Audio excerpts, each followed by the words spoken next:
ఈ car race పై CM Revanth Reddy Goebbels ప్రచారం చేస్తున్నారని మాజీ మంత్రి హరీష్ రావు మండిపడ్డారు. కాంగ్రెస్ ప్రభుత్వం నమోదు చేసిన అక్రమ కేసుపై కేటీఆర్ తొలి అడుగులోనే నైతిక విజయం సాధించారు అన్నారు. సాధారణంగా అవినీతి జరిగితే ఏసీబీ కేసు పెట్టాలి, కానీ అవినీతి జరగనప్పుడు కేసు ఎలా పెడతారు అని ప్రశ్నించారు. అసెంబ్లీ సాక్షిగా సీఎం రేవంత్ అబద్దాలు చెప్పారంటూ హరీష్ రావు విమర్శించారు.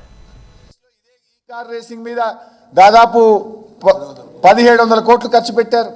నిన్నగాక మొన్న తమిళనాడు ఇదే ఈ కార్ రేసింగ్ మీద 40 కోట్లు ఖర్చు పెట్టింది.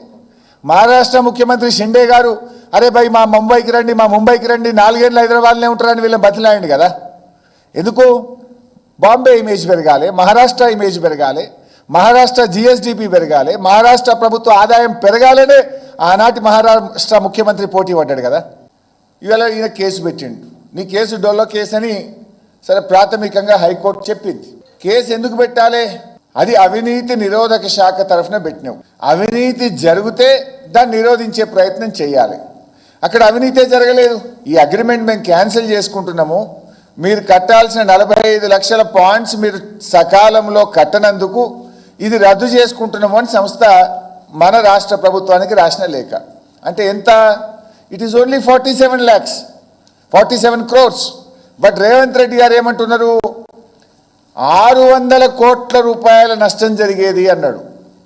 పాపం రేవంత్ రెడ్డి 600 కోట్ల నష్టం కాదు, 600 కోట్ల లాభం జరిగేది రాష్ట్రానికి. గంతే, నష్టమని చెప్పిండు, లాభం జరిగేది. రేవంత్ రెడ్డి తుగ్లక్ నిర్ణయాల వల్ల, రేవంత్ రెడ్డి చేసిన పిచ్చి పనుల వల్ల ఈ రాష్ట్రానికి 600 కోట్ల రూపాయల నష్టం జరిగింది. ఈ రాష్ట్రం యొక్క ఇమేజ్ని దెబ్బతీసింది రేవంత్ రెడ్డి. కానీ ఉల్టా ఏమంటుండు?